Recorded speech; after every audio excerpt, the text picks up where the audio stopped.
Hello YouTube and welcome to episodes 2 and 3 in the Koimonogatari reaction series, that being a smaller part of the Monogatari reaction series, the second season of which. Just want to say right off the bat, thanks for waiting around, sorry about the week off and that kind of thing, it was beautiful, I loved my week off, it was fantastic, but now we're back, and yeah, thanks for waiting. 2 episodes here as a little bit of a reward, jumping into Koimonogatari today. There may be a couple of little things different with the video, and that jumps into my next point, which is kind of a scheduling change. So I've recently moved from work. I worked an afternoon, and now I'm working a day. So during the day, I'll work, I'll come home, and I'll record. That is the hope. Maybe in the future there will be a bulk recording day, so you may see me in the same clothes or something like that on one of my days off. We will see how that happens. Either way, the most important part for you guys, I guess, is that now it's the afternoon. The sun is no longer there. So the lighting situation is a little bit weird. I've just messed with a few settings just now. It looks a little bit weird sometimes, but it looks okay most of the time, I think. So we'll see how it goes. And yeah, as a result, the video should get out on time now because I won't be working the night leading into me uploading the video. Either way, that's super inside baseball. You guys don't need to know any of that. So let's get off that topic and jump into the comments, shall we? See, even there, I did a little adjust on the run with my settings because I didn't think they looked good now that I have this open. So either way, comments. So again, we'll see how we go. I really need a ring light or something. First comment here by Harry. Harry says wrong title. It's true. If you can still see it in Discord, I think I had the wrong title for this video. Again, that's the same thing as most other things. It's just me being forgetful and hitting the button, which is copy from last video. It's a very handy button that I abuse way too much. But funnily enough, I was actually up during uploading time, so I was able to edit that very quickly, which is good. It's good that the video had the correct title. That is something that I should aim to do more often. Next comment here by Gian Bueno. Yes, the Kaiki POV change definitely makes for a very fun read, for sure. I could imagine that, not reading the novels, of course. And I keep forgetting, these are like, this whole arc is a book, right? That's why it has the chapters. Starting at Koimonogatari at 1, that would make sense. Okay, and probably the best book in the series from at least a writerly point of view. I don't know how the arc will translate. Lots of people like the arc on screen as well, so we'll see if that continues. I did enjoy, yes, Kaiki trying to convince himself to take the job that he obviously really wanted to take, but he needed a kind of personal reason to justify that. I found that really, really compelling character writing. And yeah, it's time for all the events of second season to pay off. And putting it like that, it puts a few ideas in my head. So this is very fun. This is kind of the reason the season is told the way it is because we need certain bits of information for this arc to make sense. I think we'll run into a bit of that. And yeah, I didn't even get this duping part either, so of course you would pick up the book called Koimonogatari and think that it's going to be Senjogahara, and then Kaiki's like, fuck you, I'm Kaiki, basically. And I think that's very funny. It's something I didn't really pick up that it was a Kaiki POV story until way later than I should have anyway. Coachin here with the comments again. I will say that the timeline is just a fantastic idea. I've said it before. If there's more people watching the series like this, then you should use the timeline. I think that's a good idea. And yeah, I did notice some changes, but apparently there was 3 changes between everything here. And yes, talking about Kaiki POV, again, seemingly a bit more of a comedic arc, but we'll see if that persists. I'm going to imagine no. Next comment here with a bit of, I guess, logic applied to the whole Araragi studying situation. So here are the options. He dies while having planned for the future. Well, guess I died. He dies while not having planned for the future. Well, I died, not much changes. He survives while having planned for the future, woohoo, everything's fine. He survives while not having planned for the future. Well, what the fuck do I do now? I think this is interesting. It kind of leans into an idea of effort in the show a lot. And I think unrewarded effort or perceivably unrewarded effort and Araragi pursuing that is something that I think is pretty cool. I think that's cool stuff for Araragi and where he is at character development wise. From that perspective as well, I wonder how much Araragi will get this arc. It's something to keep an eye on. I wonder if Senjogahara is going to be doing a lot of this behind his back. Benjamin Lee back with another comment here. I always enjoy Benjamin's comments because he picks up a lot of the stuff that I miss, such as the wordplay. And yeah, seemingly very quickly, very, very snappy, he comes up with this extremely intricate pun for what he is basically, or his name in that situation. Yes, the dry humor definitely a highlight for sure. And there's another one here with Kamo and Ducks and Kamo Shiranai. Yeah, don't really know there, but sure. Thank you. I enjoy the comments. Apparently, MC Steve was also one of the people that thought it may be in the past, if you know what I mean. Until you think about it for a little minute, and it's like, yeah, that wouldn't make any sense at all based on what we know. Oh, yeah, I didn't even think about this part as well. The novel's called, or the arc is called Hitagi End, and then it's from Kaiki's POV. I think that's very interesting too. And End being our little aberration. Not that we're doing that much anymore, but interesting. Interesting stuff. MC Steve again. This opening is based on Seizo Watase, who's known for iconic romance series such as Heart Cocktail in the 80s. He is even credited in the opening, and there was some supplementary art in the server which looked a lot like the opening. Again, Monogatari is one of those series that is very anime aware, so of course they're going to do something like this. Even a layman picked up its influence basically and what it's trying to say, I think. And again, there's probably deeper layers there that I'm too stupid to think of at the moment. But yeah, very cool opening. Can't wait to watch it again. It's been a little bit, actually. That's something I'll touch on later as well. Last couple comments here. Raymond Yoshimoto comments that when he watched this episode for the first time, he almost cried. It gave him severe memories of Okinawa, which is where he grew up. Even maybe implying that this cafe is a well-known spot in Okinawa, potentially, which is cool. I like people doing the research on that and, really putting in the effort to make something that actually stands out for the people from that area. And last comment here by Dharma Mancia, just koi, let's go. Very simply. We like a good let's go to on the channel. Let's go. In that spirit, I think we should let's go on to a little bit of a recap, which is a pretty simple one. Kind of start with a little bit of a Kaiki monologue at the people, at the audience, just saying, "Hey, this isn't what you expect. There's some wacky stuff going on." That kind of vibe.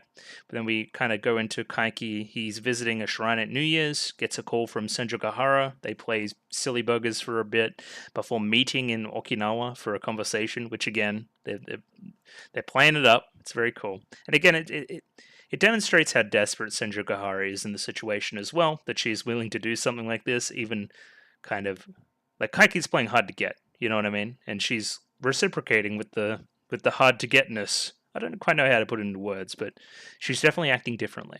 Either way, conversation ensues, as Monogatari is wont to do. And yeah, we get to the point where Senjogahara explains that she needs Kaiki to trick a god, that god being Nadeko from earlier in the season. We know what happened there and what the kind of ultimatum is at the end of their schooling and how we want to avoid that. And, Senjogahara wants to live on, which is fair enough. Kaiki, knowing he has all the power, thinks of all the different reasons why he should or shouldn't take this job, and kind of arrives at the reason of a genuinely selfish reason, I guess, which is, hey, the Gaian child, she is at least closely associated with Araragi, and then I don't think he knows how closely associated she is with Senjogahara as well.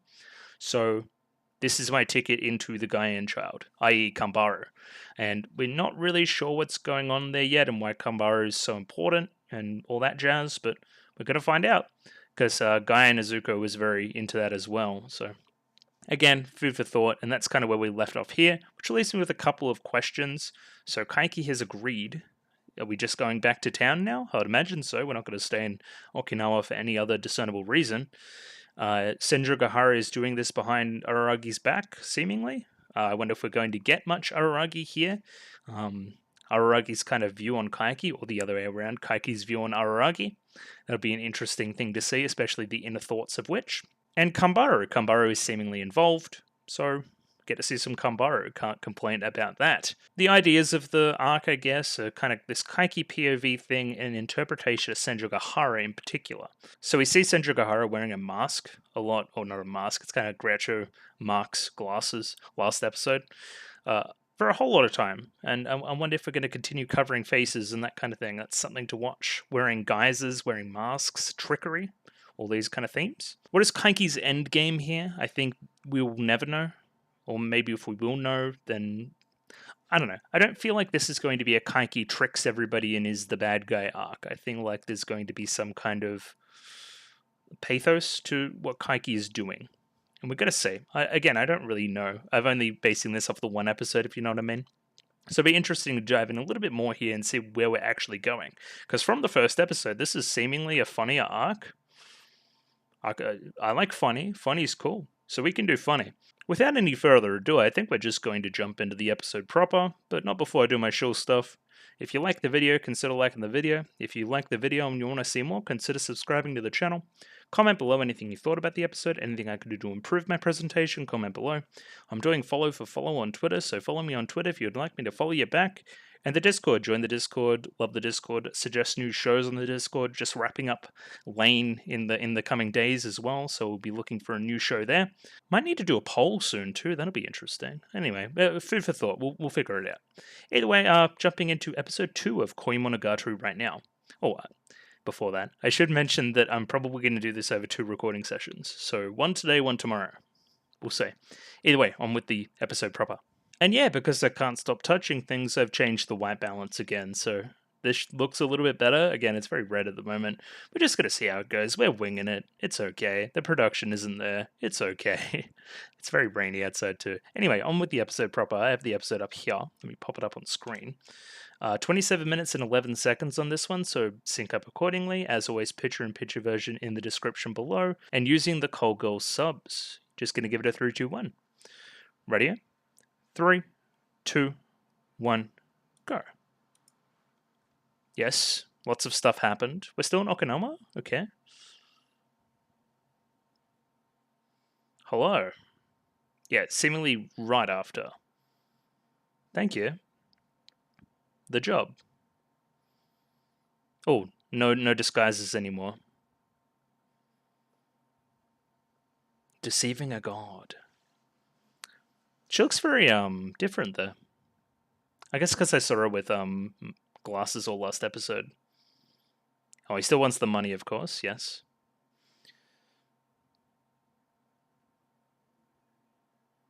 Oh, that's a lot of money. Okay.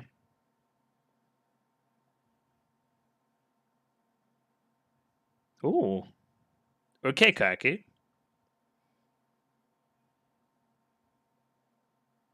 Okay. Sounds like you're being a little bit of a tsundere.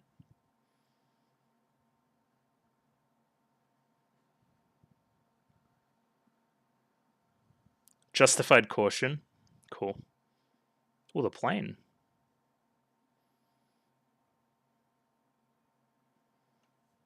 Okay. I got distracted by the plane and didn't read that line. Okay. Okay, it was a very important line.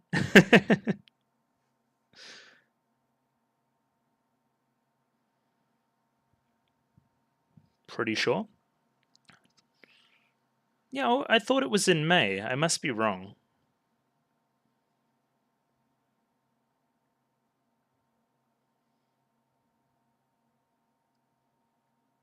It's true. Very well directed so far this episode too. Yes.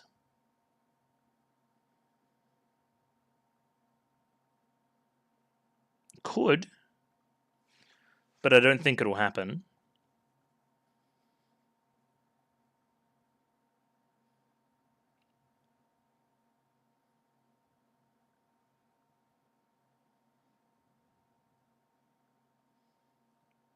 Yeah, and the god would know? Would Nadeko know about this? This is great. Good stuff from Kaiki.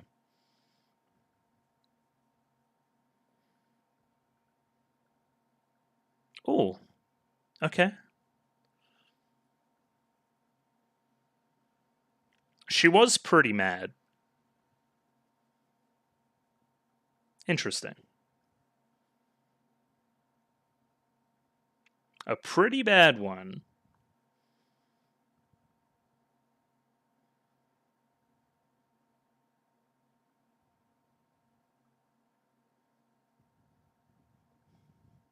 You don't know? I know that Aragi knows. Well, I know as the audience as well.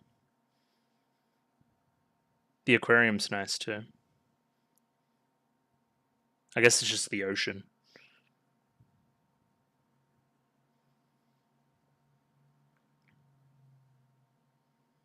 Ooh.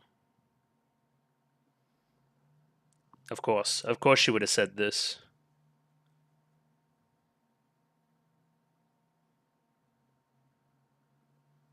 Very paceful. Peaceful, Jesus. Yes, there was some love triangle nonsense. Very basically.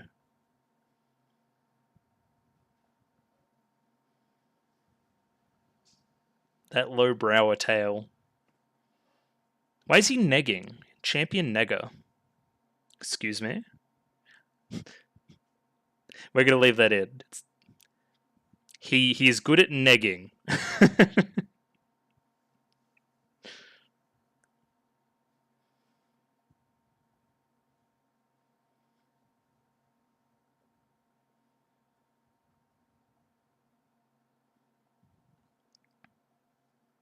Ooh, that would be bad.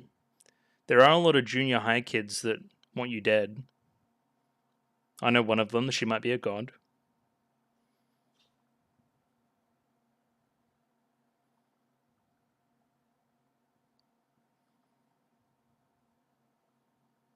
Okay.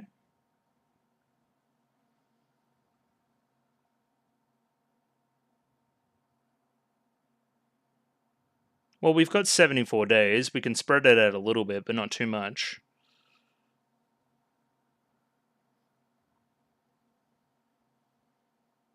Impossible. That was a great shot, too. All right.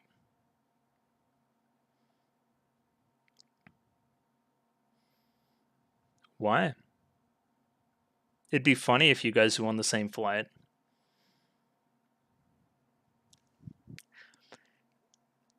I guess we're keeping it a secret, I guess. Ooh, great. The desperation to not even keep enough money for the flight home. Great touch. And then yes, this opening again.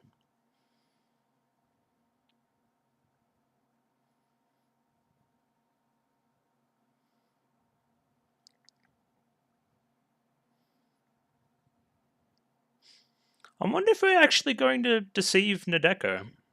I think we're going to do something a little bit smarter than the binary yes and no, but it'd be interesting. I really don't know because I think it's a natural endpoint for what we have going on.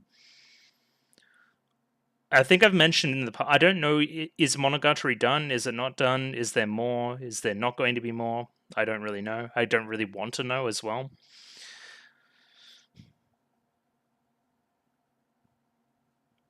Senju is looking very fine this arc, I will say. Something about the hair. I think it does a lot for the face.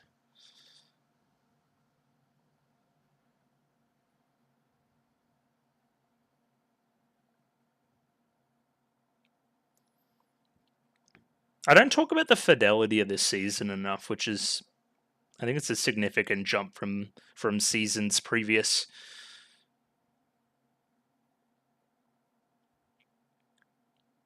It feels like the logical conclusion of a larger budget. Hitagi end. Again, like that's a great shot. Okay, so what are we doing, Kaiki? What's going on? Just drawing pictures? The page. Can you flick them on the page? I want to see that page flip again. I look kind of mad.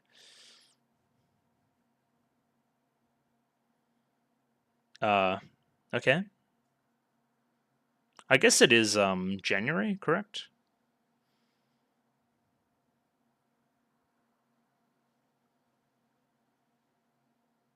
Okay.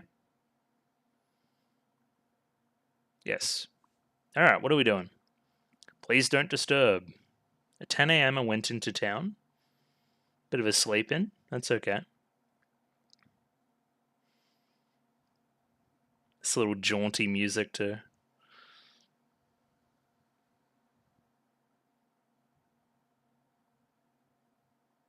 Oh, hello. Hello, disguised man. I didn't even know your hair could do that.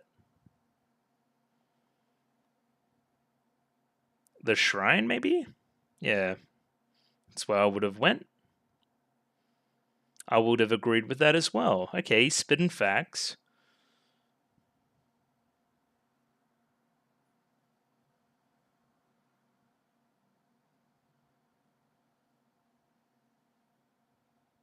Okay.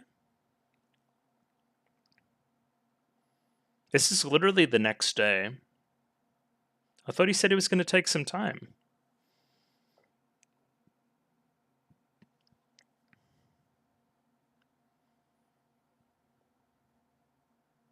Oh, everybody's over. That's nice. Okay, I didn't know about that. Yeah.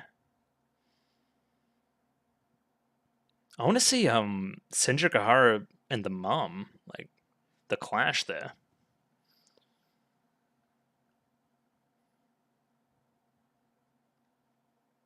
Yeah, we're skipping some chapters there.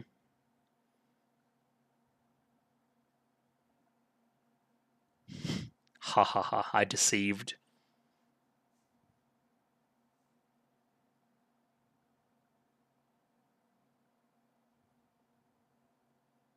Oh yeah, I guess she just disappeared for them, right?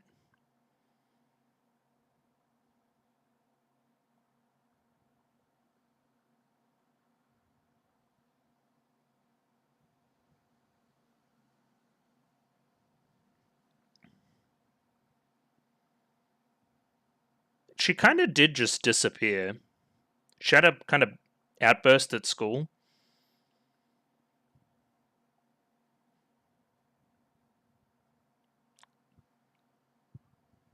I like this perspective a lot. Like cutting through the artifice of it all.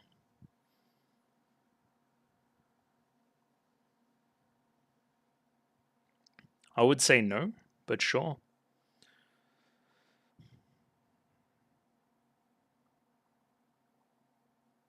I would have no ideas.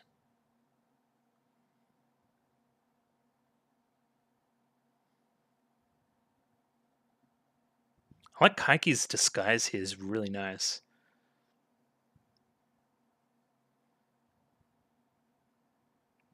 Interesting. In context with Atori.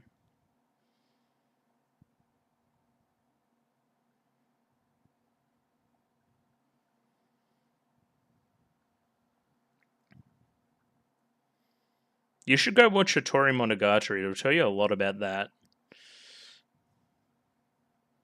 What's in the... Oh, a diary?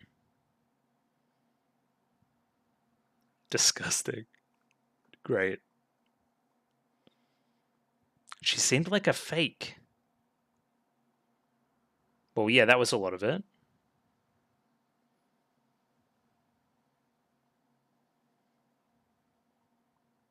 Hmm.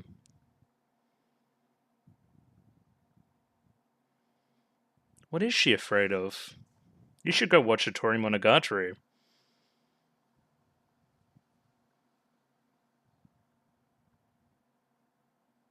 What? She didn't seemingly have a lot of friends. What's in there?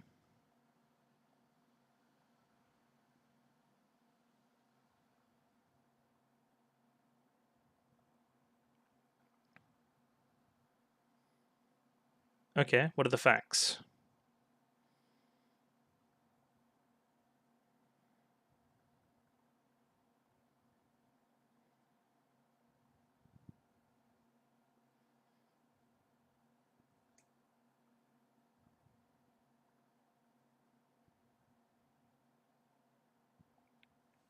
Interesting. Yeah, you're right.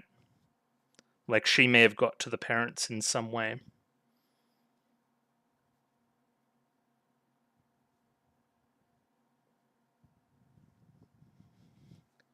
Why do you want a photo from her?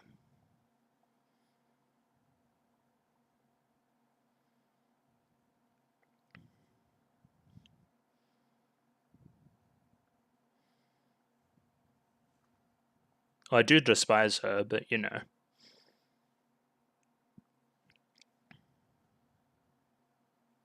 What, the cutesy type? Or because of what she did to you?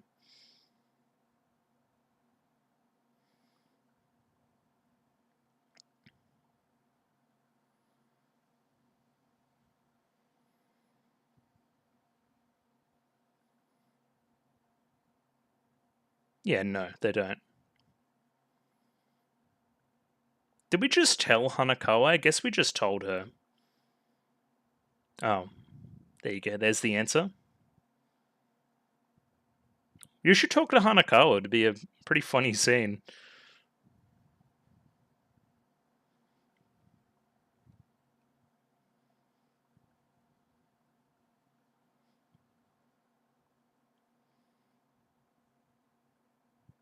Okay.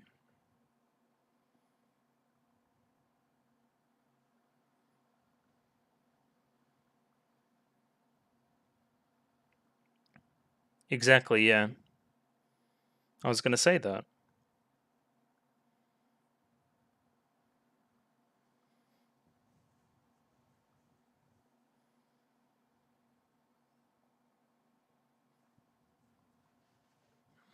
Yeah, I guess there is a more clear delineation there between God Nadeko and human Nadeko.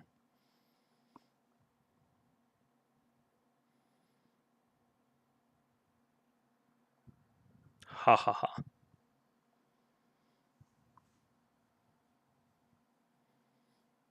Okay, interesting. How are you going to get to her?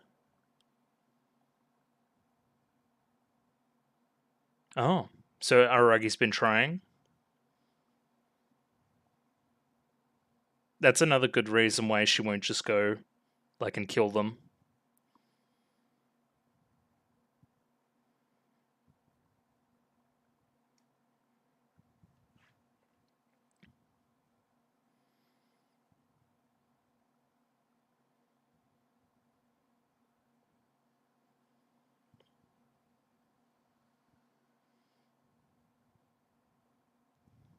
Interesting. You must have some sort of plan, right? What are you going to tell her? Gambate. Okay, up to the shrine. It's very wintry, which is expected. I was going to ask a stupid question. Does bamboo grow in the winter? I guess it must. Must just stick around. Purity and spirit. Oh, the shrine is super restored as well. That's interesting. Give us some money. I know you hate it. He looked so disappointed.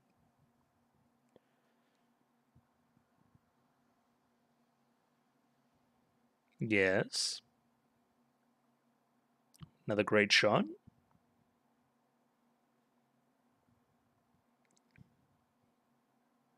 Hello.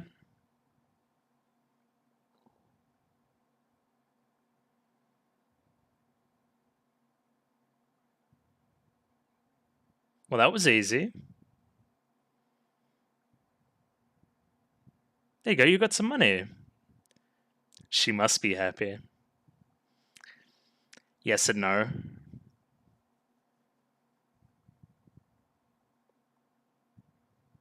Well, she knows who that is. Exactly. She knows who Kaiki is. She definitely knows your name. She said it. I remember.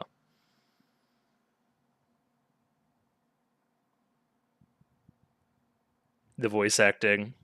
She's killing it.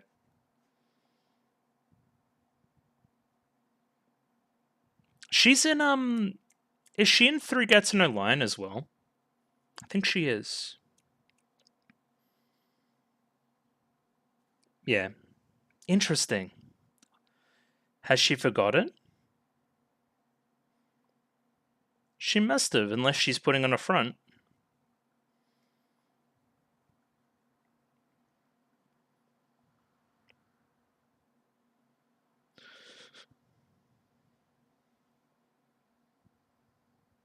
Yeah, trivial matters like that.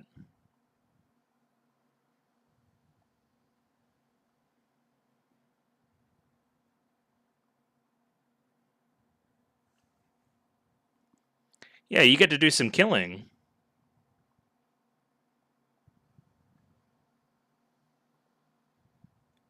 Great.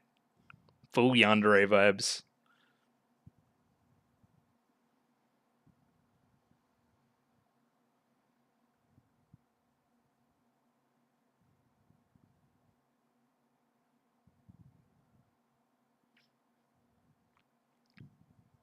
Sublime. What word is that? With words I don't mean.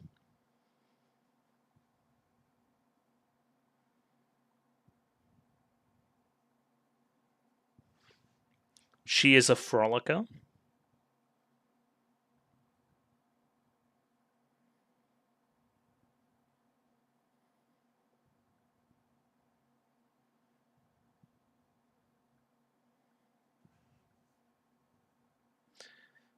I was wondering about that. Do people care?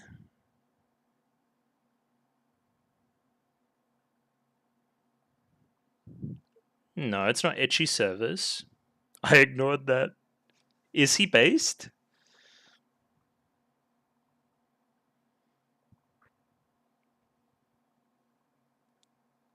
Is he a criminal or what? Haha, the self-awareness of it all. You certainly were writhing. That is how I would describe it.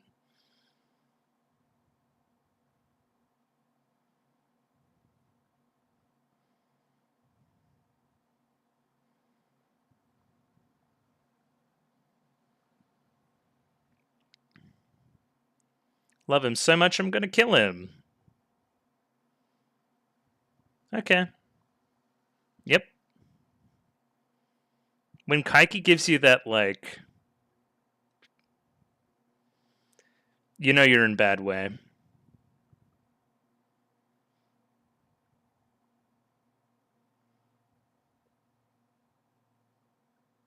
Okay.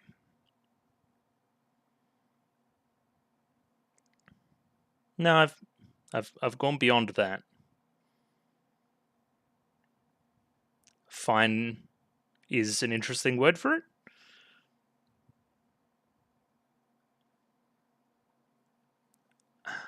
Interesting. I read something about traffic there.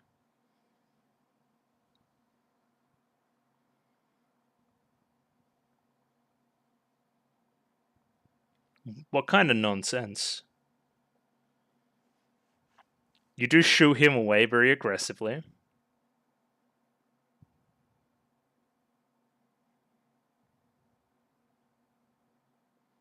I often pretend like I'm not here.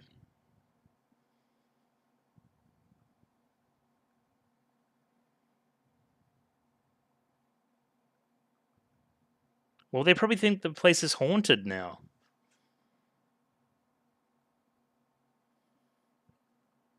Yeah, maybe that's... Ooh, they're narrowing the eyes. Maybe that's suspicious.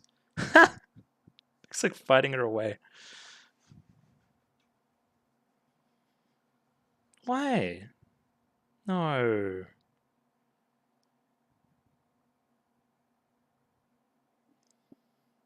Yeah, not cute. Not cute. Interesting. Yeah, exactly.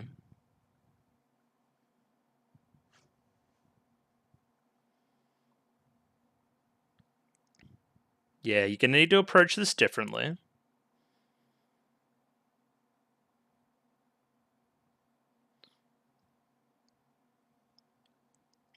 She's a little bit wrecked in the head.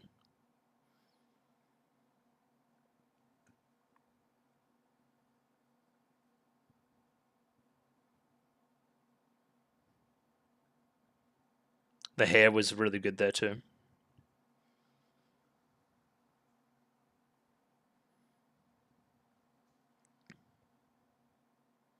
Yeah, it does. I do like the hair tied up. I'm a fan.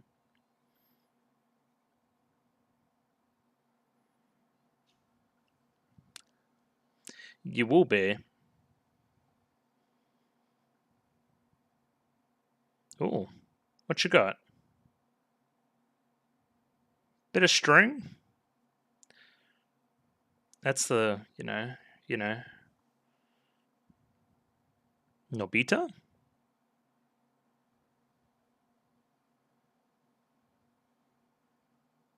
These things are cool.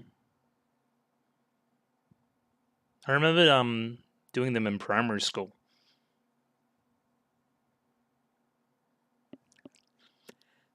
That's a lie.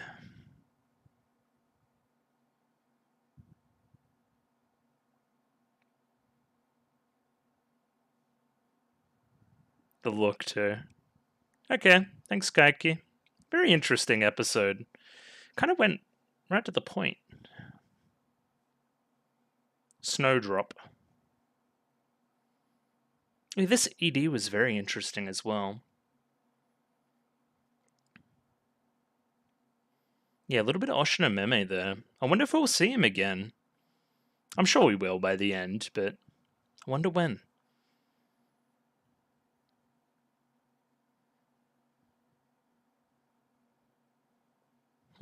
There was a couple of lines I missed during the reaction, which isn't a good look, I will say. So we need to go back and find those. But at least I go back and look. So that's one thing I can say for myself.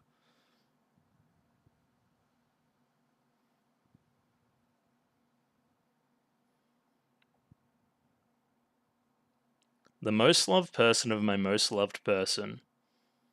Yeah, lots of Hanakawa mentions as well. No guy and child yet, no Kambaru. But we'll see. Aw, poor Hachikuji. She's dead in a ditch. Well, not even. She's kind of just like air.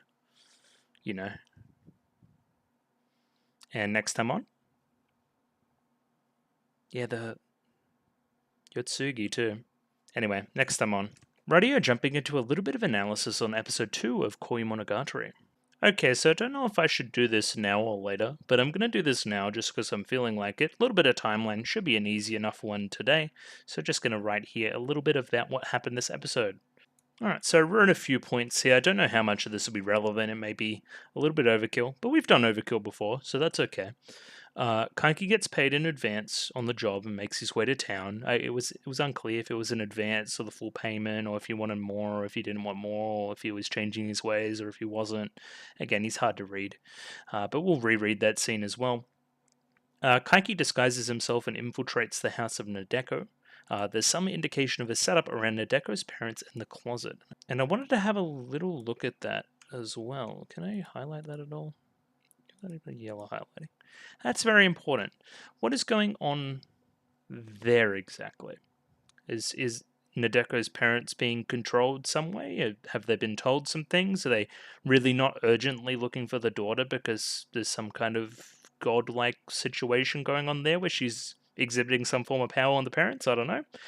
And then the closet. The closet was a very clear setup. So we're going to see what is in the closet at some point, and it's going to be revelatory. It's going to give us something that we didn't have before about Nadeko, and piecing something together about maybe her weakness. Either way, there was some background stuff with Araragi, like trying a bunch of times to change the deal with Nadeko, either with his fists or his words. I don't know which one was implied, as well as Senjogahara and Araragi sharing some holiday festivities, which was nice to happen in the background. Not that Kaiki had any kind of look into that at all, which is, again, why it's in the background. Kaiki goes up to the shrine and has a chat with Nadeko, seemingly starting the deception. And that's another thing I wanted to query. Is he really... Does Nadeko know? We know that previous Nadeko definitely knew, but then there was some talk about Kaiki and her remembering frivolous things like the person that she loved instead of things like that are important, like me. That's a very Kaiki thought. So I wonder if she's lying. Is she lying? Is she trying to get one up on Kaiki, who she still knows is a problem? Or has she genuinely forgot? We don't know. We do not know. Yeah, but all in all, and I guess a little bit more of a critical lens, what did I think of the episode? Really well done. I felt the shot selection there was great. A few notable moments in the music, kind of just, plodded along. And the plot reveals were quite interesting. I like the way we're approaching the situation. I like the Kaiki POV, still very dry, very funny. I'm sure if you read all those thoughts, you'll get a little bit of a chuckle. Even the ones I did read were pretty good. Yeah, all in all, 2 thumbs up. Like most episodes of Monogatari, it is really good. Turns out, Monogatari is a good show. I don't know if you guys had heard. But yeah, I'll go back through the episode here and pause when I find stuff. Again, the next episode will be tomorrow, so look forward to that then. So start with a very quick slideshow of the events of the last episode, along with a lot of drink splashing, which did indeed happen. I commented in the reaction, it's something about this look for Senjogahara. I'll try to get a better shot of it. Yeah, this one. This one's a little bit higher fidelity. It's cute. I don't know, it's a weird one. Senju Kahara is a cool character design. I've always liked her as a character and enjoyed her presence on screen, but I guess I never thought she was like cute. Cute is the wrong word for her. But I like this. This is nice. This is more my speed, you know? Yeah, I think it's the hair. I think it is. Interesting one. Either way, Senjogara plays this well. A little bit of disbelief at first as to what he's even talking about. I guess like, oh, I guess it worked. I thought I was going to need to do more. Okay, fine. I think she's taking the W on this one, which is respectable enough. Yes, but for now, give me the 100,000 yen that you said you could pay me immediately. So he still is thinking about the money, of course. And not a second's thought, she hands it over. Because, of course, she's desperate. She's been showing that this whole time. Yeah, I guess I really like how bewildered Senjogahara is at the whole thing.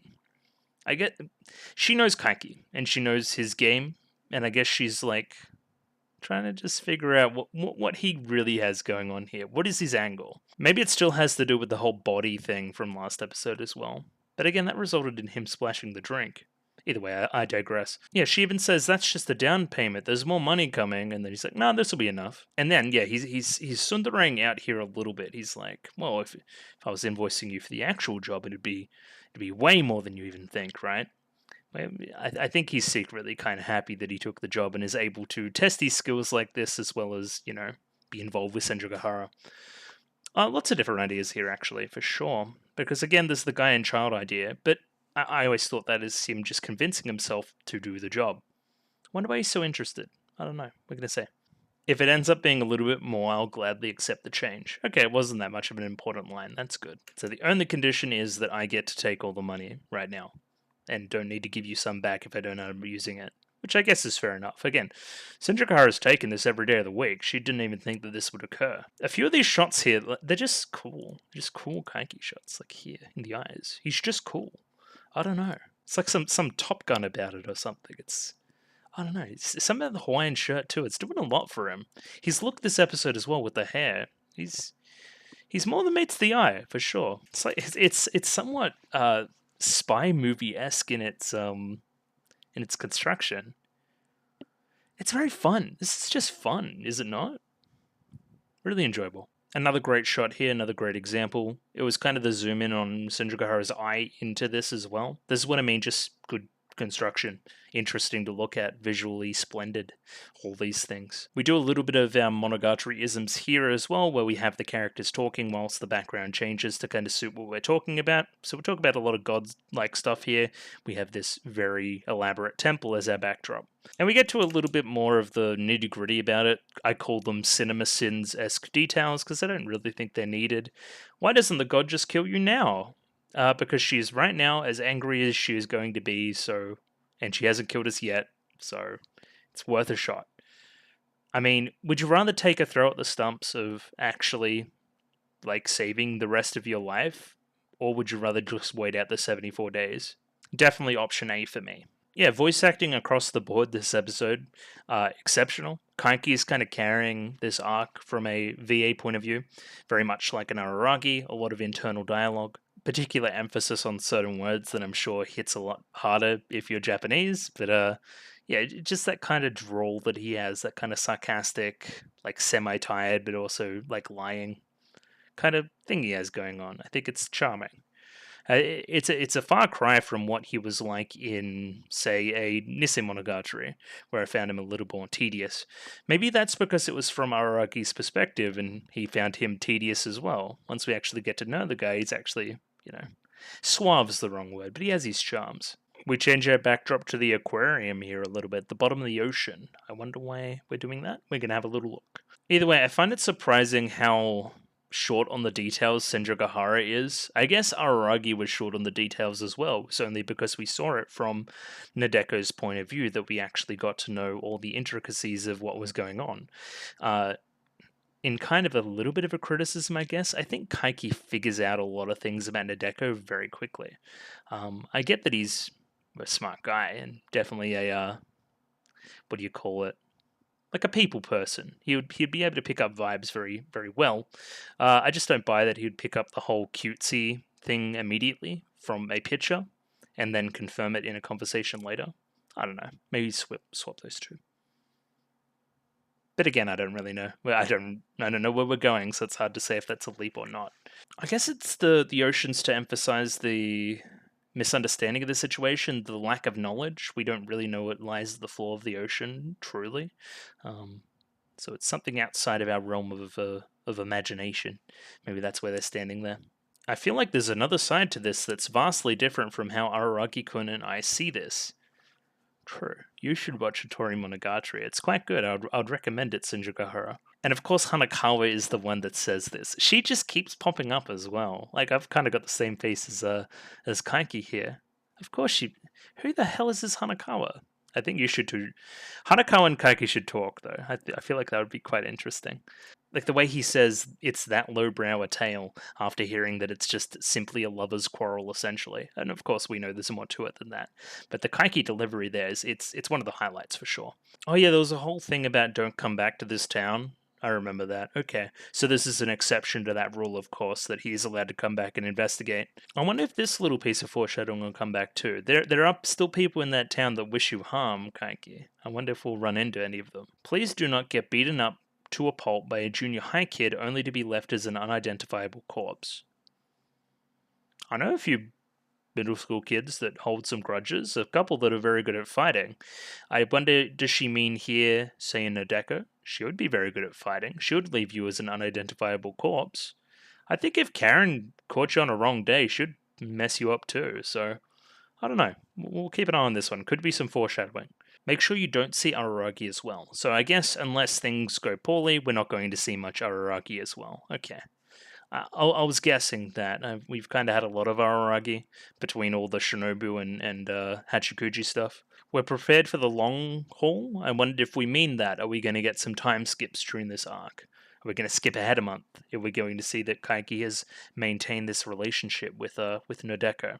I wonder. This is another very telling frame. Are you tricking us? Are you telling us to doubt you? Us being the audience, us being Senjugahara? I don't know. It'd be weird to have a character where we're seeing the internal thoughts of said character pull a fast one on us. I think that'd be a little bit strange. Of course, he kind of is pulling a fast one with the whole guy and child idea. Of course, he just isn't doing this out of the goodness of his heart. We know that. But he is seemingly attacking this task right now with the right attitude. He's not using anybody yet. There's also a whole part here about different flights and Araragi finding out, but why would he ever find out? Does he work at the airport?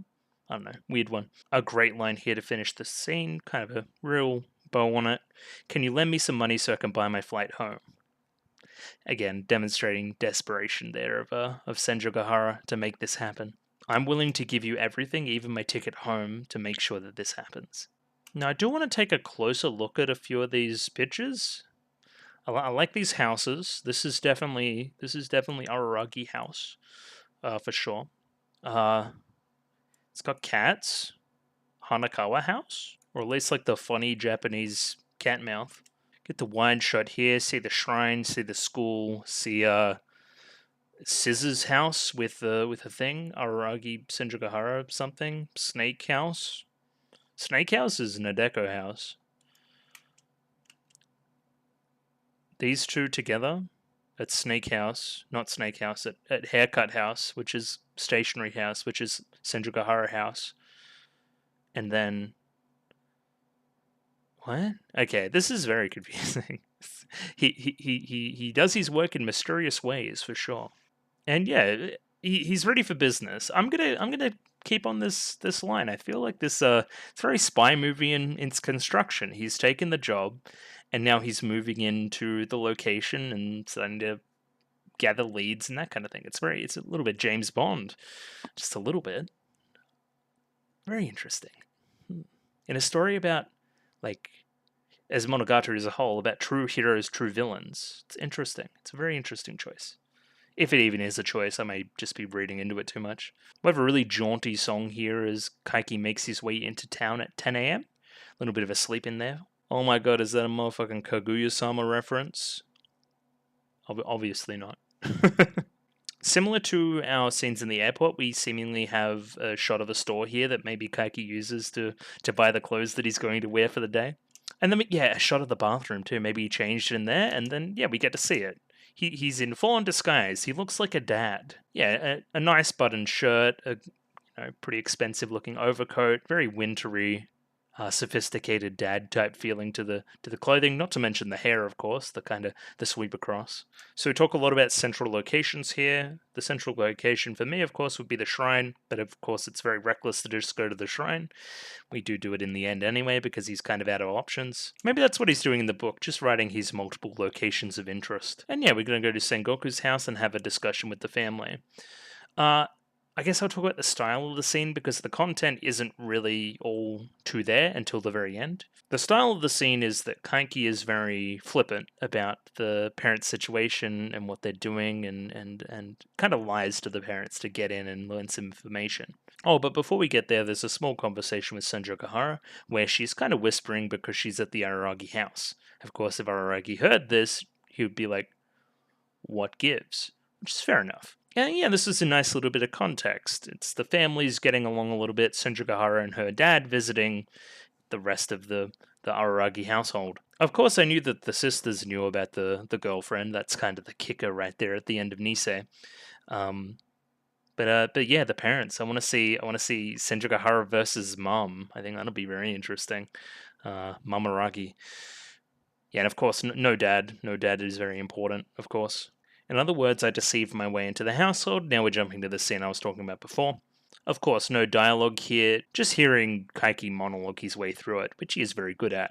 Kind of coming up with the lies but again, talking about it like, who's he talking to? He's talking to the audience, he's talking to us about what he did in this scene rather than just showing said scene. Interesting.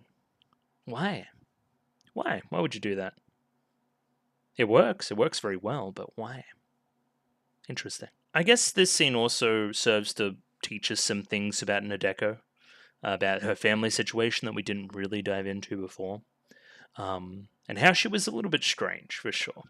But again, we saw a Tori, we know a lot of this already, but the important part is that Kaiki is learning it. One example of this kind of reinforcing idea I was talking about is talking about her room here, one where immaturity and cuteness were being forced against her will. Like, she didn't want to be cute, and then she was doing everything with her own kind of area of control, her clothing, her hair, that kind of stuff, to prevent this, with the whole bang situation and all that. Interesting line later as well. She was definitely a fake. She was definitely lying. She's not being real.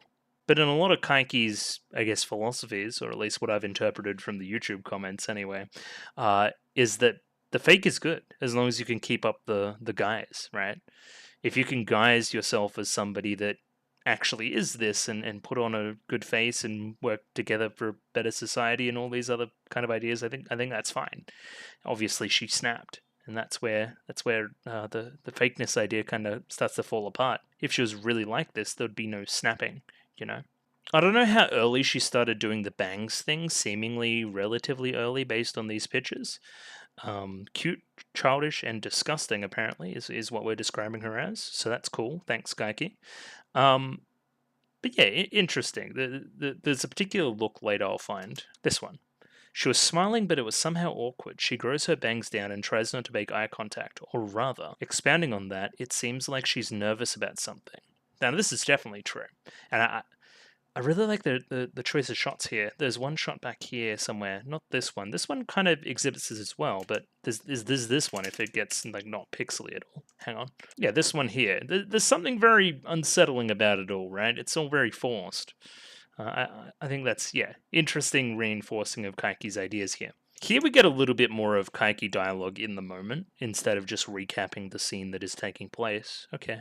And that's when we start to talk about the closet. I guess because we need the in-scene dialogue of the parents actually saying, hey, don't go in there. Yeah, she was told by Sengoku Nadeko to stay away. Again, why would she, care enough about him visiting the room, the very clean room of her missing daughter, but not want him to go in the closet? Again, it's just, it is big red flag setup. Something is in that closet for sure.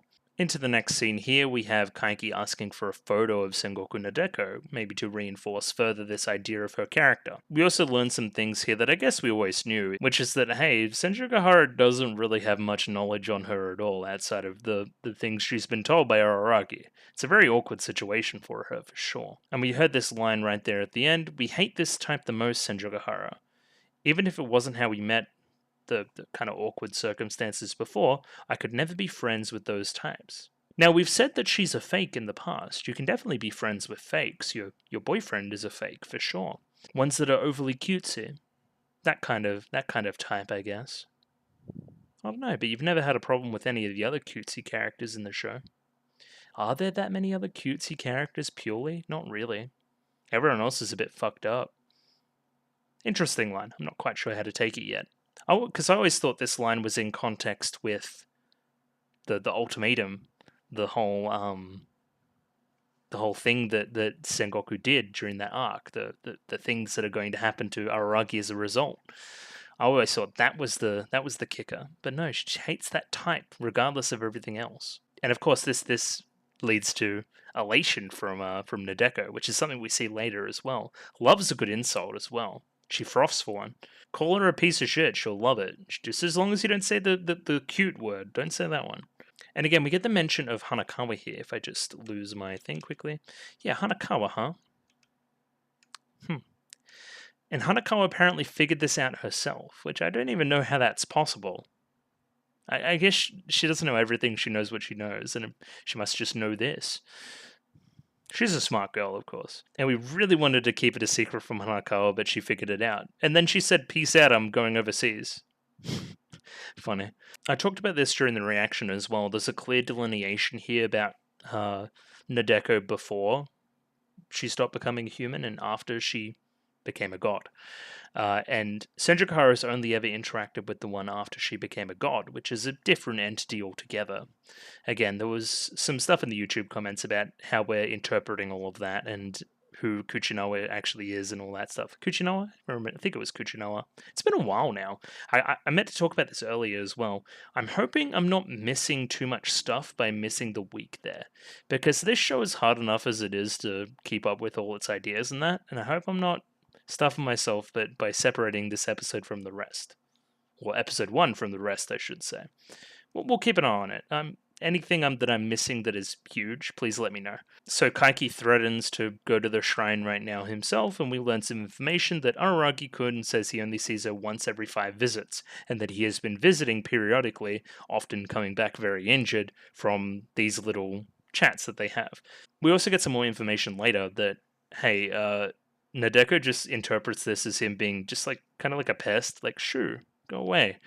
Like, very, again, kind of infantilizing the situation a little bit. I find it fascinating, kind of how Nadeko as a god is seeing this. Yeah, like it's a game. Like, she has people that she wants to come visit the shrine and worship her and do all these things, but she keeps scaring them away. And we're contrasting this with this like kind of yandere-esque turn where I want to kill the person that I love. Definitely a departure from early Nadeko characterization for sure. I guess this is also a pretty good indicator that Senjugahara, Araragi, and Co are going to be fine until the day. Because if Araragi keeps showing up and keeps trying to bargain or fight or whatever he tries to do, and doesn't end up killed, even though Nadeko can easily kill him, there must be, some kind of guarantee that she will follow her promises as a god. So I perceive what Kaiki's doing here is quite risky. He doesn't have all the information yet, and kind of just gets lucky that she doesn't recognize him immediately and try to change some things. I don't know. Great finishing line here again by Senjukahara. Second time I'm saying it in the episode. I find what you're about to do an impossibility, but good luck regardless. Again, the futility of it all. Pretty cool. I like it from Senjukahara. This reliance on Kaiki. Here we see something concerning to anybody that's familiar with the shrine, is that, hey, it's all built up. Remember in that little weird preview we got for March back in the day that said not a spoiler on it? It had a very well-built shrine on it, even better than it is now. Interesting. Did she just, and make it happen? Did she get at the construction stuff herself? She clearly wants this to be a place that people visit now. She wants to be interpreted as a god. She wants to change entirely. I like that. Very well-paced scene as Kaiki prays before getting a visit from Nadeko, who is all very much energy as soon as she sees somebody. Kind of like a shut-in that doesn't see many people. When they do see people, they often there, like all the information out at once. Again, I'm not going to talk about it a whole bunch, but we're obviously playing up the contrast here. The cutesy part of Nadeko, right, versus the murderous part of Nadeko. And who is the god? Who isn't the god? What does she remember? What doesn't she remember? All this kind of stuff. It is absolutely buoyed by a fantastic performance by Kana Hanazawa. She is murdering it, pun intended. Yeah, obviously a very good VA. I hadn't really had much experience with her work before this, but gonna have to be one I follow from now on. I know she's a superstar, but this is excellent. This is really, really good stuff. Yeah, this is, to me, I'm perceiving this as quite a risky move. Like the Kaiki Desho, right? Or just Deshu. I know specifically in Otori she mentions Kaiki by name. So clearly this isn't the same entity anymore, or she's lying. It's one of the two. Yeah, nice to meet you. Yo, you look very young. Oh wow, so young. Kaiki doesn't look young. Maybe compared to you. As a god. As somebody that is time, not part of time. You know what I mean? Interesting. Interesting lines here going on everywhere. And again, very contradictory. Kaiki interprets her as forgetting things that most cannot forget, such as her trauma, right?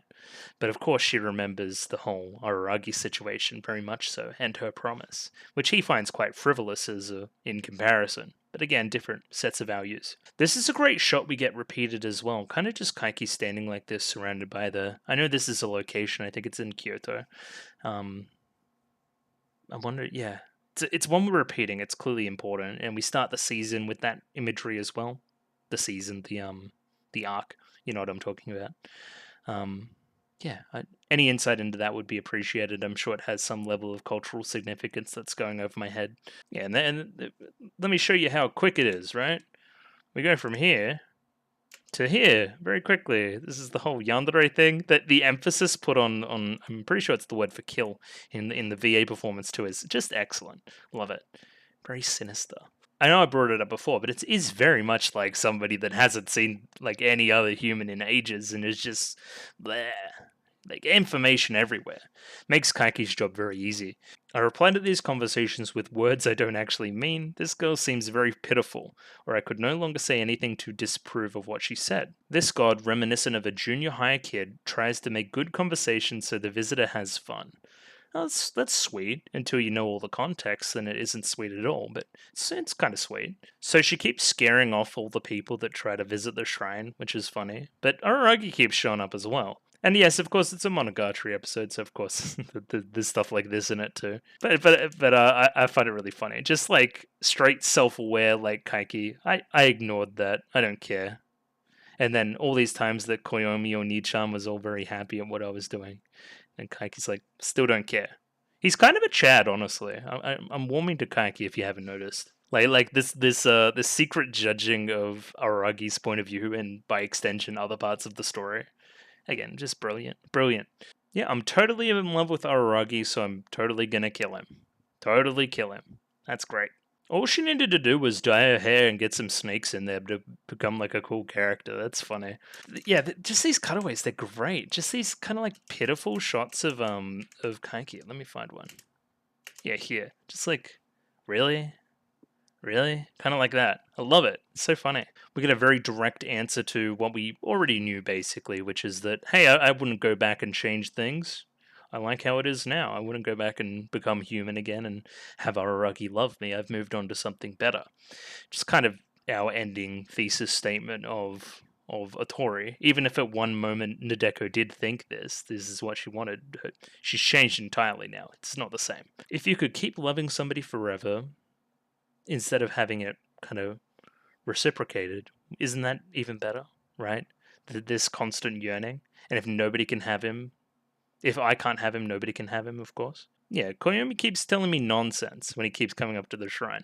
And I just shoo him away as a result. Yeah, he's ended up half dead from these shooings away. She definitely is powerful. There's a great wide shot here too, where she's thanking him for the money and sticking around and having a chat, and she tries to like hug him, and then he's just got like shooing her away. That's fantastic. And of course, Kaiki calls her creepy. That hairdo of yours is way too scary. And he thinks that he's gone a step too far. He's revealed all these cards too early, but turns out she really likes it.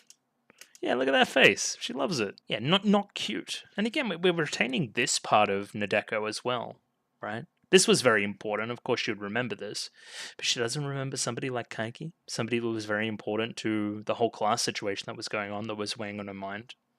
I don't know. Are you deceiving us? Maybe. There's a great small shot here as well. Him like pushing his hair back up here, kind of like his normal style, right? Just while he's thinking, like revealing his true colors in a way, just for a moment. I think a huge part of his game plan going into the conversation was to convince her to be human again. Of course, that would make the problem solved. I can deceive you into giving up your godhood, becoming human again, and thinking you'll get what you want, but really I've just tricked you into giving away your power, basically. Now, he decides this isn't the best tact, it is untenable, and that's when he's pushing the years back. He's really thinking about his next move here. And I guess the next step here involves continued conversations with Nadeko to see what we can find. Kind of sticking around, not, letting her be, kind of satiating her desire to have people to talk to, at least for a bit. And the symbol of this is this little cat's cradle. I don't know if you've seen them before. They're pretty cool. They're very like 11-year-old. You'll get one of them and you'll do like cool shapes. Yeah, I don't know if it's called a cat's cradle or it's just like a bit of string. I don't know. I used to make like Eiffel Tower with it. I remember that. Yeah, I didn't know that was like an international thing. I thought that was just like an Australia thing. I don't know. I guess I haven't been everywhere. We end on a little bit of a line here as well. I've never told a lie. Of course, Kaiki is lying even when saying this, that he's going to stick around and teach her some more tricks on the old string. And with feigned innocence or in a scheming way, I continued, with this look on his face, foreboding as it may be. And then yeah, into the ED there. So yeah, I guess upon recollection there, pretty cool episode. I like how it's structured. I like how funny it is. I like Kaiki as a character a lot more than I thought I would. There's just a lot to it to enjoy. It's well put together. It's well paced, and I'm intrigued to where the story's going.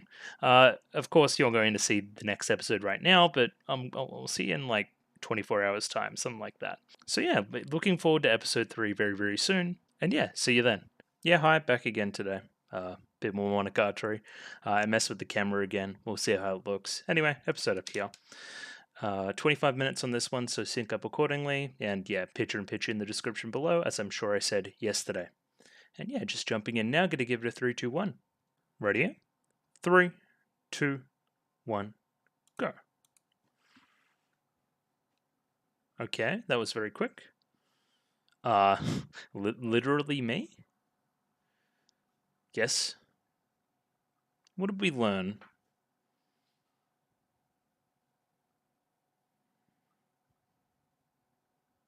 Okay, are we actually going to have a talk? In person? Why does it need to be in person?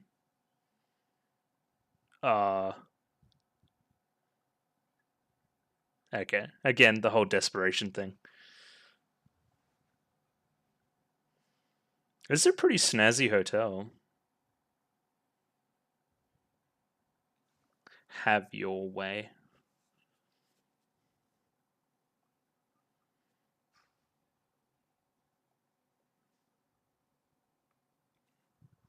Okay. Thanks. Again, it was like a complete and total battle of wits that just took place there. But anyway. And here's the opening. The opening's nice. It's actually growing on me a lot, the song itself. Yeah.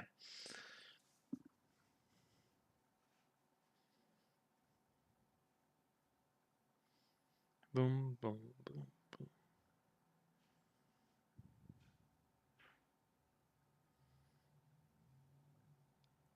It's a very surprised look as well from Senjugahara.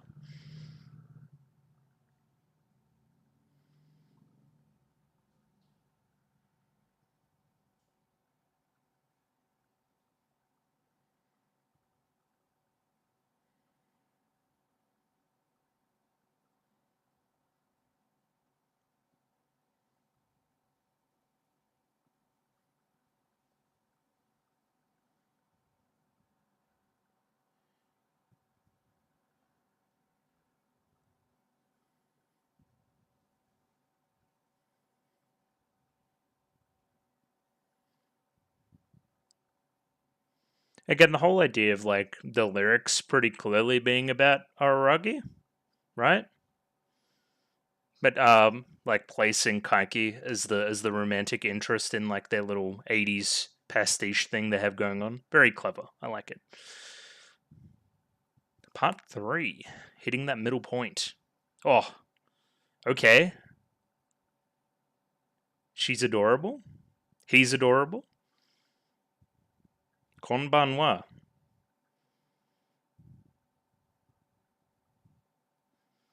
Well, clothes can do that. Clothes can give off a different impression.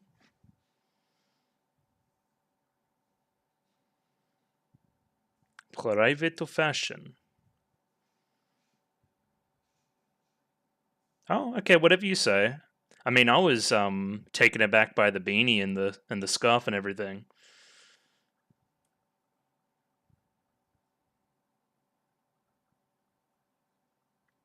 Well, we know that. Oh, okay, that's a surprise. Where have we reserved?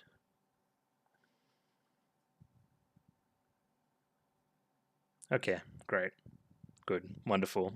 Good old Mr. Donut.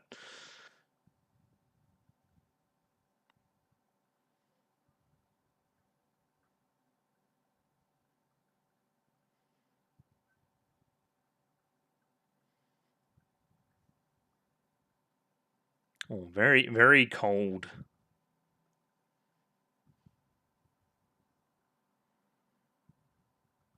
Yes, so you should pay him for something, right?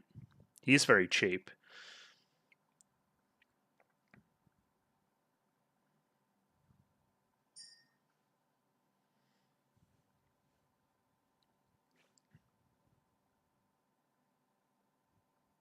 Ha ha ha. Okay.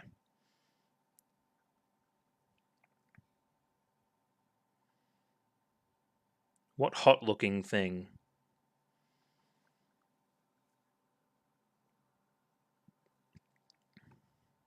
So it's somewhat of a disguise. Okay, wearing another disguise.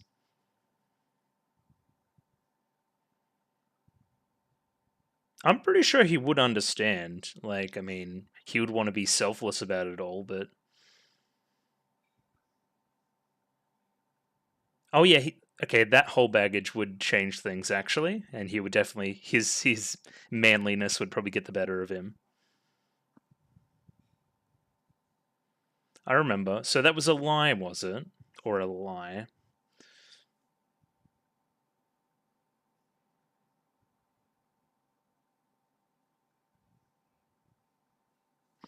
It's unclear still, that look by Senjo.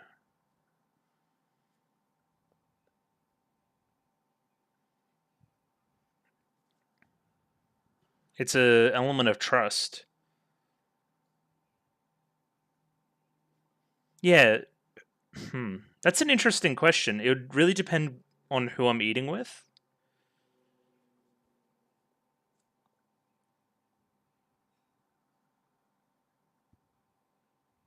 Yeah, that would be a weird. That'd be really weird if you did it at somebody's home. But doing it in public's a little bit different.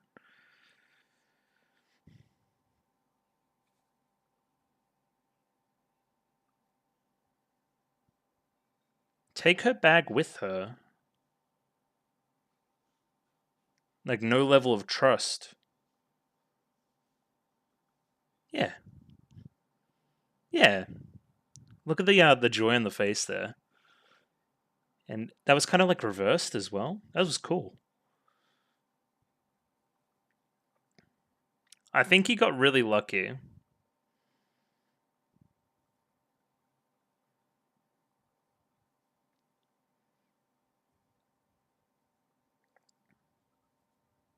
Never believed in anybody, even somebody like an Araragi. Yeah, trusted Araragi. I don't agree with that though. Yeah.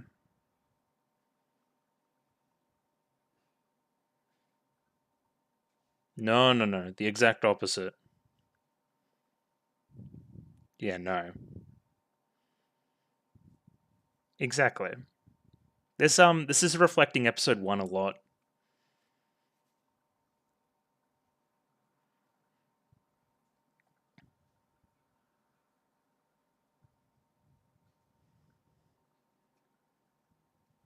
Induces sympathy.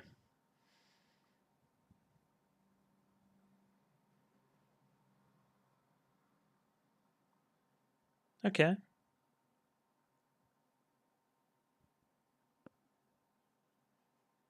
Is that the whole like need to be protected thing as well? It's really easy to deceive that girl.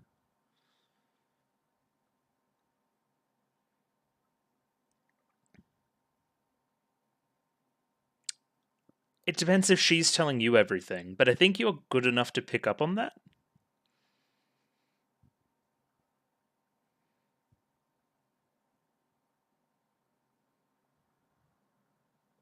Okay, then I'll pay someone else. A little bit.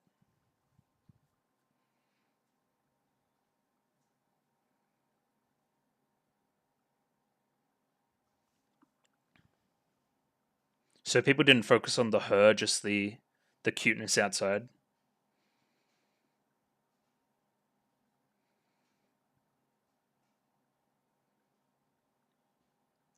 Okay. Are you sure? Surely she could investigate.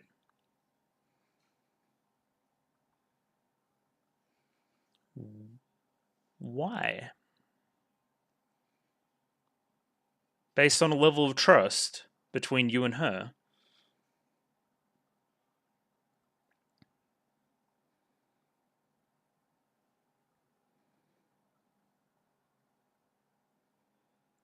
Unless she's playing you.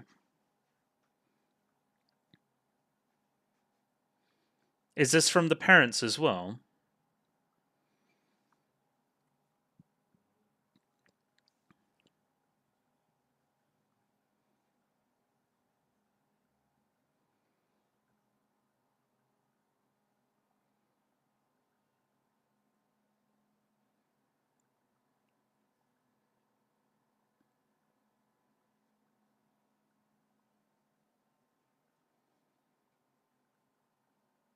And then the picture of the gate, like he's not concerned about them, he's concerned about his goal.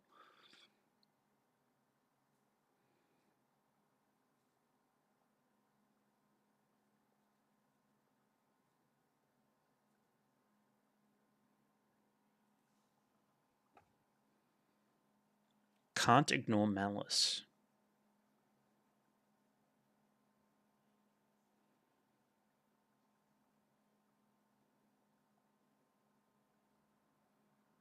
Okay, then now that tracks a little bit. A little bit.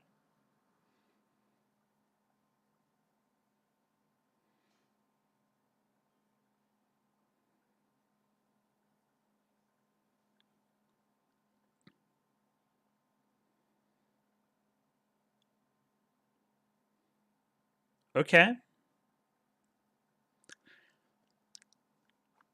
I don't believe you. There's 3 episodes left in the arc, I think. I think it's 6.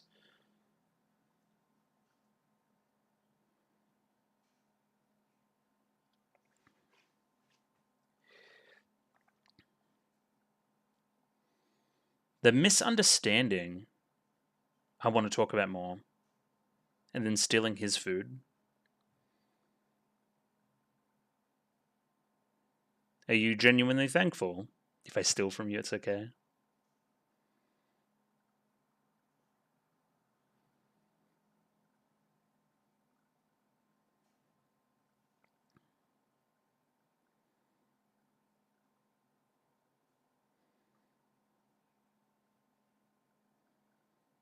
Yeah, he would keep going.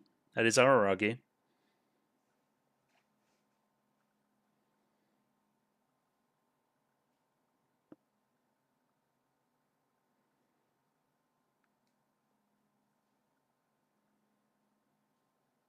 Okay, okay. So you're taking that role?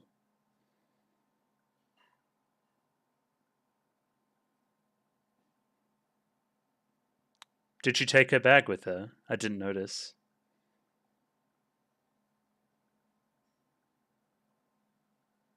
What?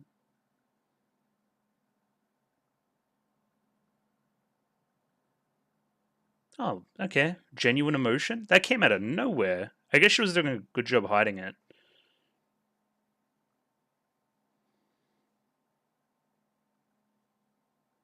Yeah, but because it was about Araragi. Yeah.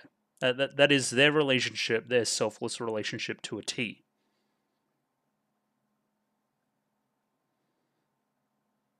I love his like childish drawings for his case.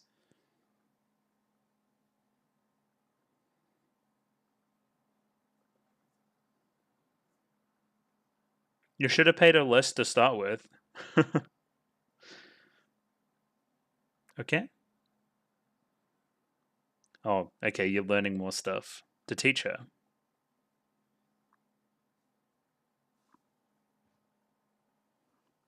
Hello. Yes, I saw her in the opening. So, or the ending, I should say. Also, yeah, there would be some relationship here, right? Yeah, because of Kaganui. Yeah, okay.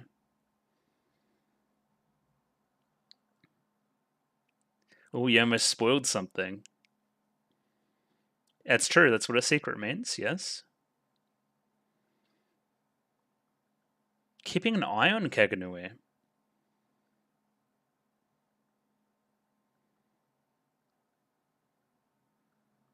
Okay. What is the relationship here? On an errand from Guyan. A warning? Excuse me? Oh, of what you're doing. What is this? Yay.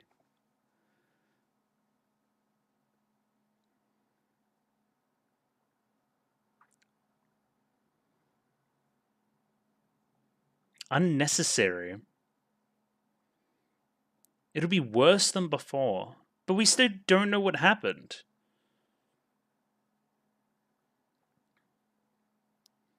Yeah, you do have your little vocal tics for sure. I know, I find it charming.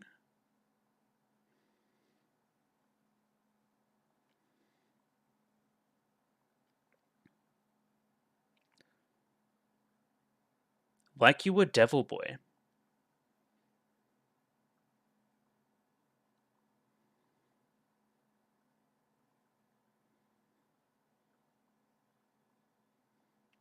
Spin. We saw a lot of spins in the last arc as well. God, I'm bad with the names. Oni Monogatari.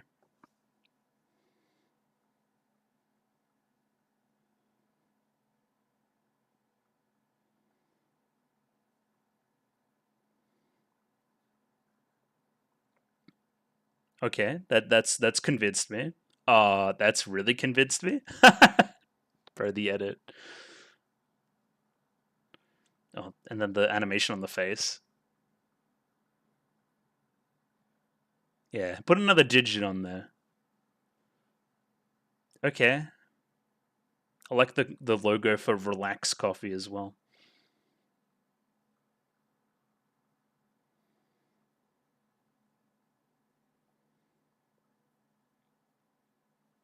He seemed really confident.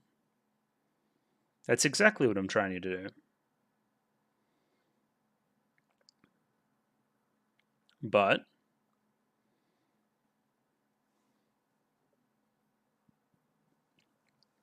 yes.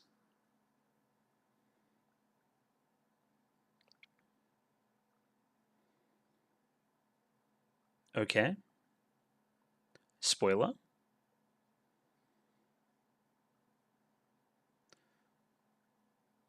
Again, the whole thing about balancing and Oshinomeme and all that stuff, right?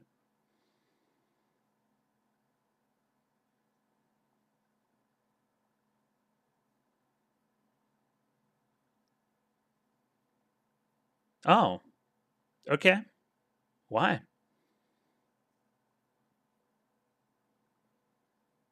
But it ended poorly. Someone intervened? Huh? Excuse me?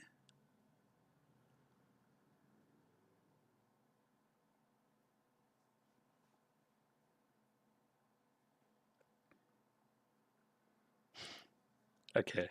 Pretty good. I think you just dropped like some massive spoilers. Or some important information. Wow. That's a bit of a threat. Okay, how much do you value that relationship? A little bit.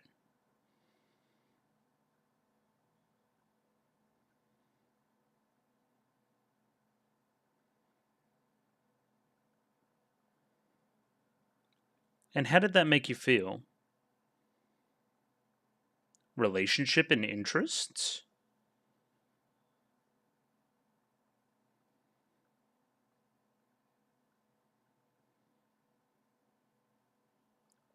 Okay.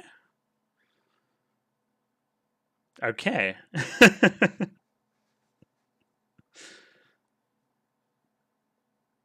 Alright, so you're playing all sides. I'm sure that'll end well. Especially Gaien Senpai, who knows everything, by the way.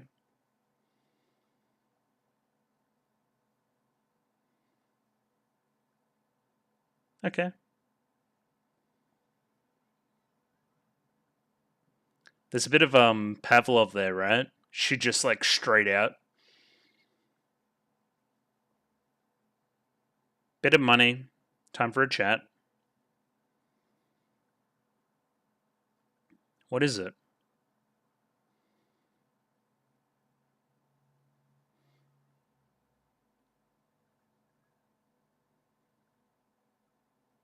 Again, like this whole memory thing, because you definitely did do that, right? I remember.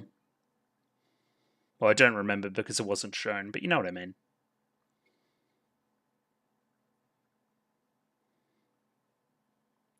Preposterous business.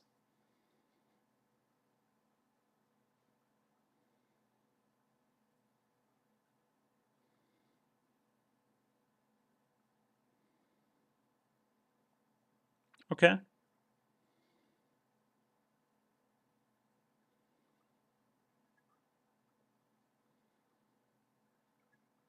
Okay.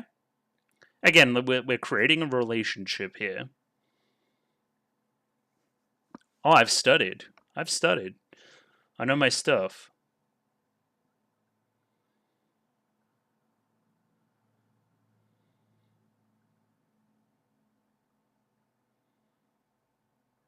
Well, I need another one. What? Oh, a little snake.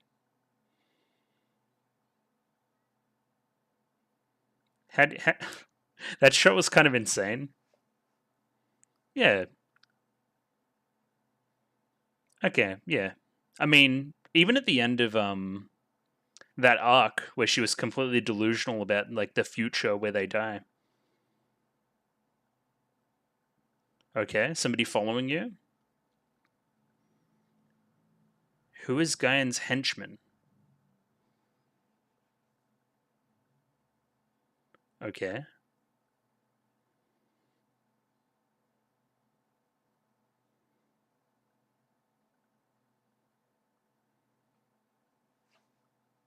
I'm not from here. Okay, are we going to see a hot-headed junior high kid?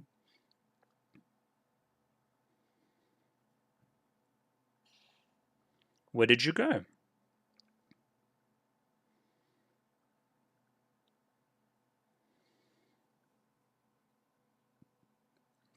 Okay, are you telling yourself that? What was it?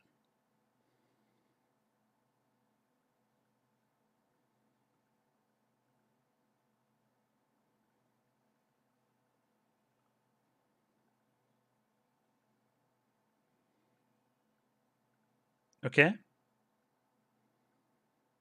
And getting the parents out again, right? Oh, you really want to see what's in the closet. I see. Okay. How are you going to get in?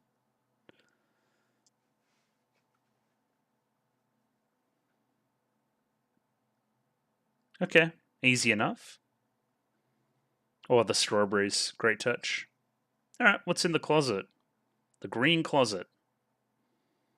It's locked. Using like a penny? It's just a close? I don't know, tell me. Why? What's in the box? What's in the box? Anyway, whatever.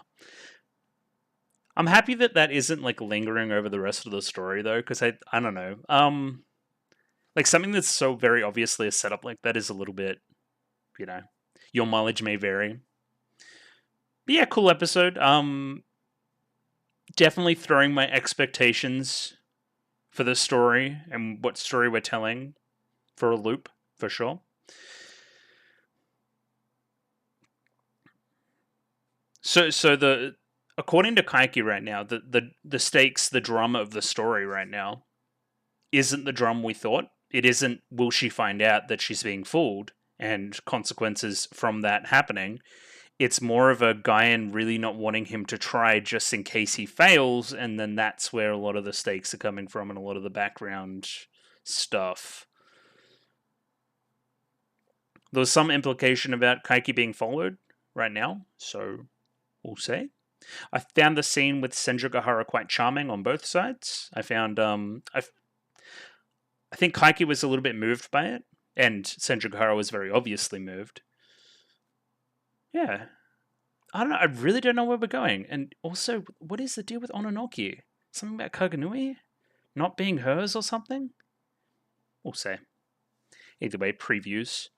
Radio jumping into a little bit of analysis on episode 3 here. It's very, very bright when I have the screen open like this, but anyway, we're gonna persist. Whereabouts should we start the timeline now? Probably somewhere here, right? Alright, I'm gonna write some stuff. I'll be back in a second.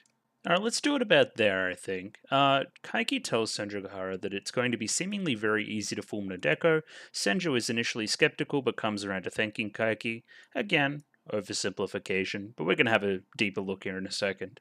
Kaiki is warned by Ononoki that Guy Nezuko will be very mad if Kaiki disrupts the balance. Again, oversimplification. Also casually drops some very important stuff about Shinobu and what some of Guy Nezuko's goals were around creating a god, essentially. Again, we're going to reread it. I was kind of stunned in the moment. I don't even know what that means. Sure. Either way, Kaiki talks with Nadeko some more, seemingly confirming her stupidity, or stupidity is a strong word, immaturity, I guess. Never had the need to think for herself or make judgments or any of those things. You know what I mean? Trust people. But how do you... But Kaiki's trying to build trust at the same time. You know what I mean? Either way, Kaiki fools Nadeko's family to essentially look in her closet, break in, and have a look what was there. Something that is seemingly very, very closely guarded, either, I mean, by command from Nadeko or from, I mean, whatever the parents. It's all dependent on what's in there, is my point. Either way, seemingly being told by someone. It's another thing to watch for later as well. But all in all, a very intriguing episode. Seemingly this arc is very, what's the word? Serialized, you know? You can't really take the episodes on their merits, not like something like, say, an Monogatari, which definitely had distinct episodes with styles and different things they were going for. Episode 2 of Monogatari is very different to episode 4, where in this way, 2 and 3, the ones we've watched in this video, were quite similar. And that's not a bad thing. It means we're, you know, building cohesively into a story that will make, you know, sense as a whole. You know what I mean? It's holistically more impressive that we're sticking to a particular style, again, probably attached to the point of view character, and we're executing on that. It's a pretty cool little mystery. It's a pretty cool little game of deception we have going on here that I'm enjoying a lot.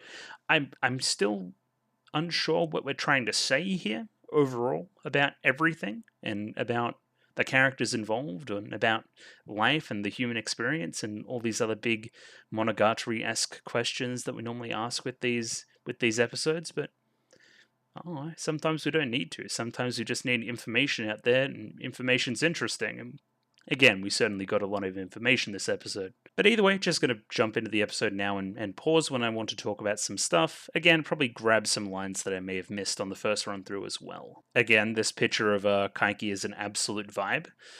Either way, this is seemingly, I guess, a hotel room. It's got a very futuristic design to it, but it's not, again, not unwelcome. And we're going to call Symphogear, get out here, and have a chat about what we're doing with this case. This is seemingly very quickly after we've, paid for the case and done all that. You know what I mean? Like, it's a very quick movement.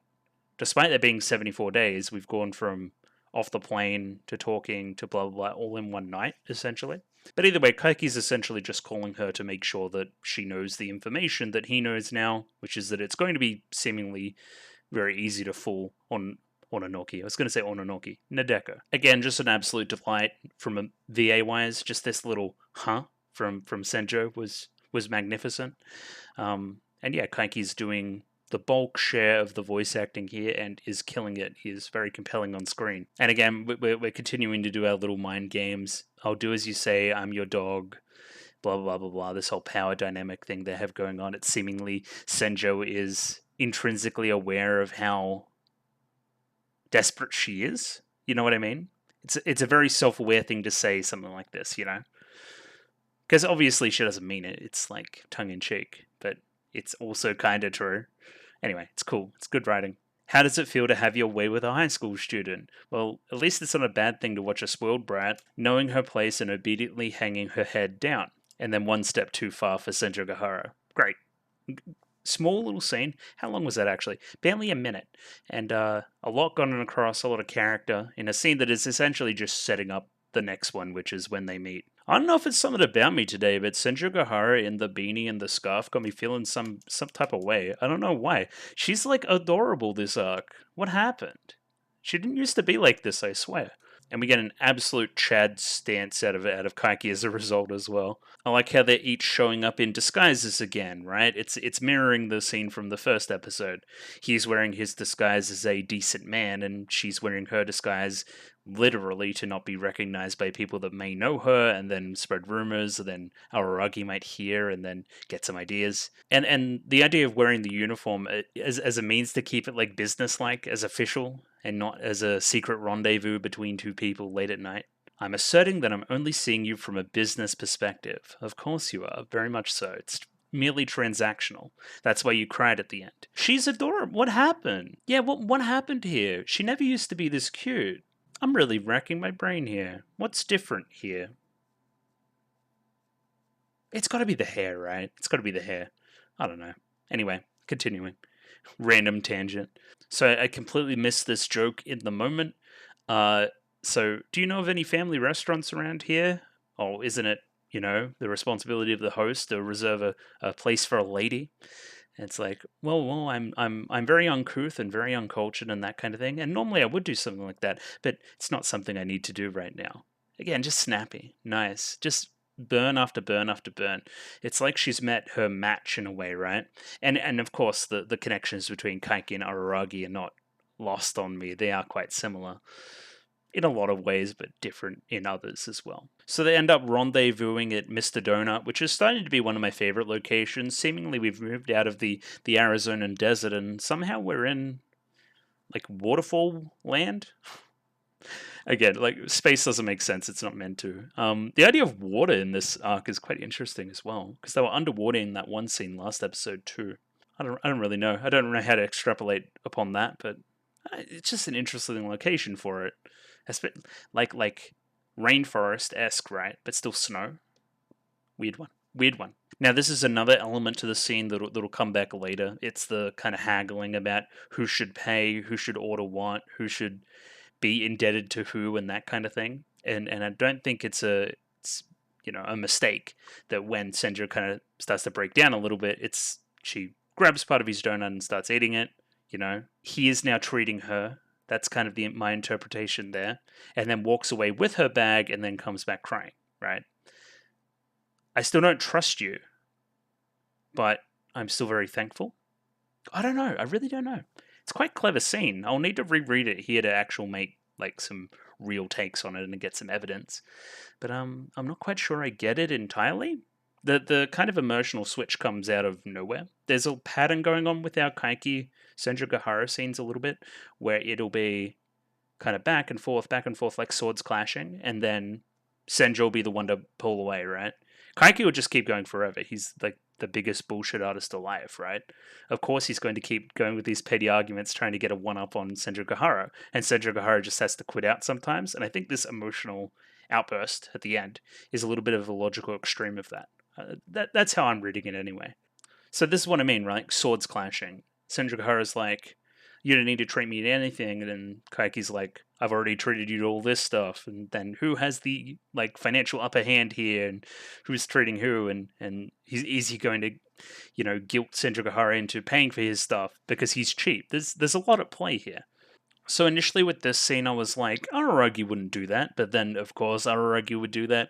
And then I'm talking about is if he heard that Senjugahara was meeting with Kaiki, he would get some ideas, and some ideas that are obviously not true. But there's a certain masculine urge to want to fight the guy, right? That's something that he needs to hold back on Araragi. I can definitely see some flames in his eyes from this for sure. Even though he knows it's completely transactional, but then the whole implied lie about their previous relationship is a thing as well. So these two clearly know what happened, right? We, the audience, don't. It's treated here as something that is unsaid between the two. That wasn't especially romantic in that way. It was more just. Again, I haven't seen it. I don't know how to describe it. But it's not what Araragi thought it was anyway. I think Araragi thinks that Senjugahara loved Kaiki, but that's not what has happened in the past, apparently. But again, I'll reread here. I could be misinterpreting that. Yeah, he's got the mistaken notion that you were my first crush. Because back then you made a lie you didn't have to, or rather one you made with malice. Yes, it was one to get a rise out of Araragi, of course, right? And a rise out of Senjugahara as a result as well. So what is the history here then? Because a lot of this episode as well, it's taking things that we think are established as the norm and kind of flipping them. Things that are established as fact and no longer fact because we've changed point of view people. I guess it somewhat demonstrates how Araragi is caught up with himself a lot and doesn't always have the full picture and assumes some things that he maybe shouldn't. And as a result, us, the audience, do as well. Yeah, we get very quick flashes of Nisei Monogatari. This scene here, the one that I wasn't a fan of, that now, with added context, is actually really cool. Yeah, that one. Yeah. And here we jump into the next half, which is the bag stuff, right? And Monogatari loves to do stuff like this. They present a concept that is somewhat universal. I'm thinking something like traffic lights that we've gone into a lot, and then applies it to some level of philosophy and how people think and what does it all mean and that kind of thing, right? Something fairly innocuous that can be interpreted different ways. So, do you take your bag when you leave your seat? Got me thinking during the reaction. So say I had like a backpack and I was eating at, say, I don't know, like a university cafeteria, something like that, right? Just a bunch of food, bunch of people around, blah, blah, blah, blah.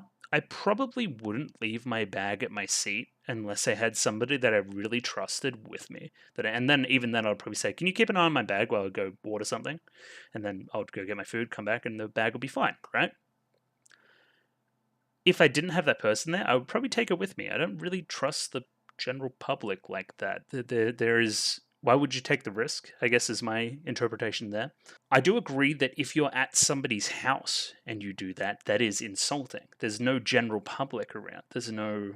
You are directly looking at the one person who is company to you. You know what I mean?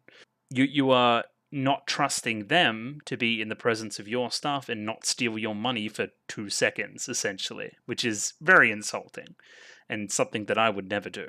Very interesting one, because, yeah, I think it depends a lot on context, for sure. And, of course, this is setting up a concept of trust, deception, trickery, stealing, money. And more importantly, the scene right at the end, where Senjugahara takes her bag with her. And what does that mean? To me, it displays a level of untrustworthiness for what is going on.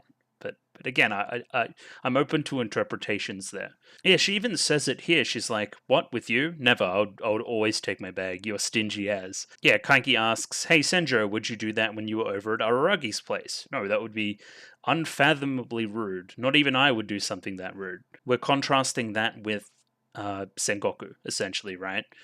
Who has had no reason to trust anybody her entire life and would just do stuff like this. There's no connection there, right? Let's get Kaiki's words on it, I guess. First, we get to see Senjugahara's eyes here a little bit when he mentions that he talked with Sengoku today.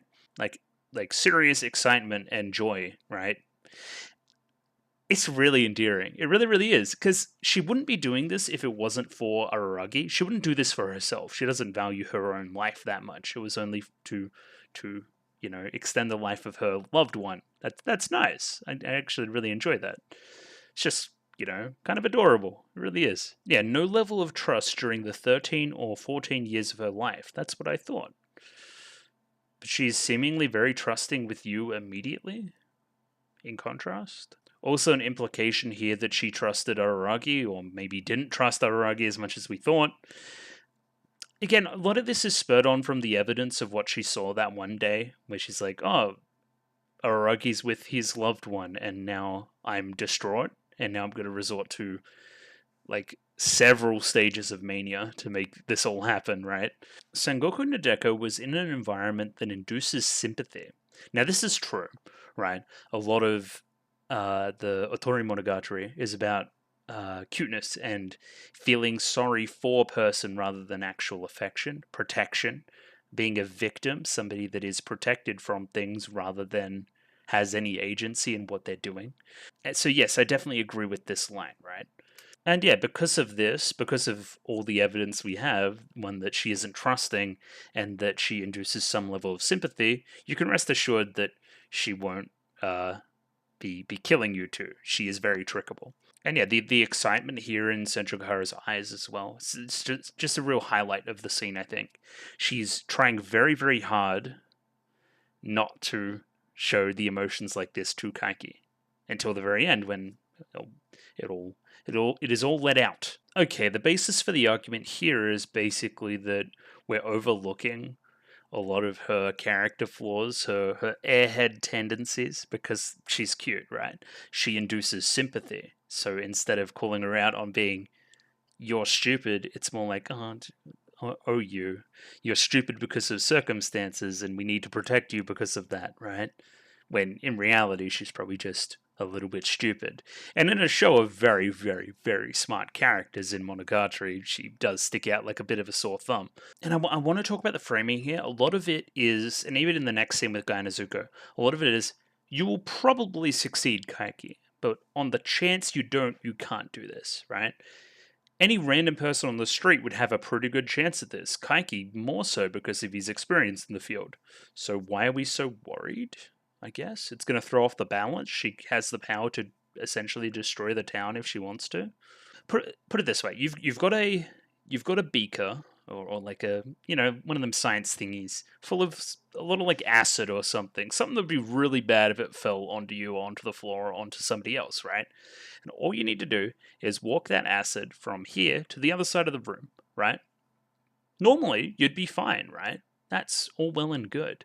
But just the added pressure of knowing that if you drop it, all hell will break loose, something like that, right? Definitely is a little bit scary for sure. I can get that, I think. Sengoku will believe anything I say, essentially. She's been spoiled way too much. She's too dependent on others' kindness. She hasn't had the level of scrutiny to, I guess, make judgments about people before she. Yeah, okay, and then that links into the bag stuff. Okay, alright. I think I'm starting to understand. Or maybe I'm just lying. I don't know. Yeah, she can't believe in people, but she has no need to doubt people in the same vein, I guess. But what is in the closet? What is going to tell us that maybe she does doubt people? Maybe she isn't all that she seems on face value, and Kaiki may have made a huge mistake had he not done this little bit of investigation that we see at the end of the episode. She has been dulled to malice, right? And that is in deep contrast to all the other characters in the show, for sure, that are not dulled to malice at all. And again, so Kaiki's saying, However, still, there is something at risk here, and whatever the risk is personified by this door, which is Gaian's door, right? I guess I should say Kambaru's house, right? This is what he's actually after, is my point. A lot of talk here about godhood making one regress more into immaturity as well, kind of having all that power doubling down on your worst aspects, maybe.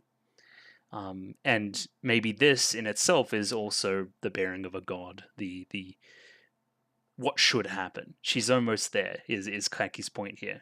Yeah, and problem solved. You can make out with Araragi as much as you want. You'll be a college student come spring. You can live a life of debauchery. Congratulations, essentially. He's doing it in his Kaiki way, but this is exactly what Senjugahara wants to hear. Apparently, we're going to lie to Araragi as well. This is also the scene where she grabs a piece from Kaiki's plate, which again I think is very symbolic. But again, will this work? Will Araragi, take it like this? If that makes any sense, will he fall for this trap? Will he be deceived as well as a result? I have my doubts. He's very persistent for sure, and will confirm things. I don't really get the part about who does he want more, Sengoku or Kaiki. That's all going over my head a little bit. But this is the part where she takes her bag to the bathroom. Of course, the reason she needs to go to the bathroom is to have a little cry, which is very cute. And the voice acting here too, very well done. Love it. Great little scene. Clearly had been stressing out Senjugahara a lot. Now we just get a little bit of Kaiki monologue before we jump into the next conversation, which is very Monogatari in structure for sure. So the only problem with accomplishing this task for him now is the expense part, right? I can't even go more than 5 times. He needs to pay, I think it's 10,000 yen every single time he visits. He also goes to the public library and learns some more cat's cradle tricks to keep her, I guess, satisfied while he's doing his manipulation. But yeah, we get a little visit here from Ononoki, who does the peace thing. Yay! Peace, like that. I've definitely seen that before in my travels, so that wasn't really a surprise. This is probably her most famous pose now that I think about it. This is definitely her next character quirk that she does. Maybe it'll get punched out of her like the old one did by Shinobu. It's funny, she just moved on to the next thing. It's quite cute. Kaiki Oni-chan as well. Some level of familiarity here for sure. This line here, you're supposed to be keeping an eye on Kaganui then, right? Are you? I thought you were Kaganui's to control. Maybe it's the other way around and you've been controlling her secretly this entire time. And Kaiki is in on it. This is just like offhanded remark is just getting my brain just. And again, I could be completely off base here, but that's what I'm reading into this. I really want to get to the Shinobu line as well. So this also implies that maybe she is Gaian's to control. I guess that's what that not the last scene of Oni Monogatari, but the one between them at the start of that episode where there's a weird control dynamic going on with Gaian and Ononoki. So maybe that's got something to do here. Either way, her mission is essentially to warn Kaiki to pull out. There are a few regularities, but that town is stable for now. What you're doing could throw off the balance. Please do not continue. This is also giving some kind of teaser to what may come next as well. Whatever Gaian was doing in the town before was in the service of balance, potentially. Again, I'm sure we'll go into it when we learn of what happened during August. Ononoki brings up a little bit of a connection between Araragi and Kaiki as well, which is definitely there. You insulted me by saying I was like Araragi. You really think I'd buy you something? Kaiki wouldn't buy anybody anything. That's something Araragi would do. I think we've actually seen it before. She may have bought her ice cream in the past, or he may have bought her ice cream, I should say. Either way, she's going to pay for it herself, so it's fine. It turns out Gaian is going to offer 3 million yen for Kaiki to pull out, essentially, which is something that would definitely change his mind. I reckon Gaian knows the way to get to Kaiki and get what she wants. After 30 minutes of thinking, which is something I missed in the moment, and then this face, I decline. Don't think of me so cheaply. You'd need to add another digit if you want me to even consider it. I'm so very powerful. In the end, of course, he's just playing silly buggers and is going to get the money. He's going to get the money and continue to get the more money from the Senjugahara as well. He's going to trick them, as he is wont to do. As a spoiler, Gaian is the one who's trying to straighten out that town in the first place. Is the as a spoiler fourth Wally? The original plans didn't have the human named Sengoku Nadeko becoming a god. Gain's original plans had that old hag, heart under blade, ace roller, you know the whole Shinobu. Shinobu was going to become a god. One, that didn't work well last time. There seemed to be this this untraceable darkness attached to it all. But again, I'd need to go back and look at our conclusion on Monogatari, because again, there was some weird stuff with our interpretation, and it was the lie. It was the lie that the darkness didn't like, rather than everything else, right? It was that she didn't. She could have been a god, fine, but it was that she didn't give up the vampirism to do so. I may need to refresh it. It's been a couple weeks, I'm sorry. So for some reason, to keep balance to the town, we need a god, and whoever that god may be is needed. That is why Gaia Nezuko is in the position that she is in. But due to some mistake, for some reason, someone intervened, and now Sengoku Nadeko is the god. Somebody intervened. Someone. Let me get the pen out. Let me circle this someone. Someone. Augie? Someone intervened? What is happening? Okay, I really don't understand, but we're going to continue. That is, this conversation here is like somebody, like you really want to see a movie, say like new freaking Star Wars or whatever comes out, right? And you're just like kind of sitting over in a table and some other people having a conversation. And you just hear like random details that can't even be true, but are obviously about the thing. It's like, what did you say? What do you mean? Huh? And they're so, it's not the series of events. It's just one-off like weird spoilers and stuff. It just gets the mind racing. I think it's very well written in that way. Like, this is very intriguing little conversation here between two characters that know way more than the audience knows at this point.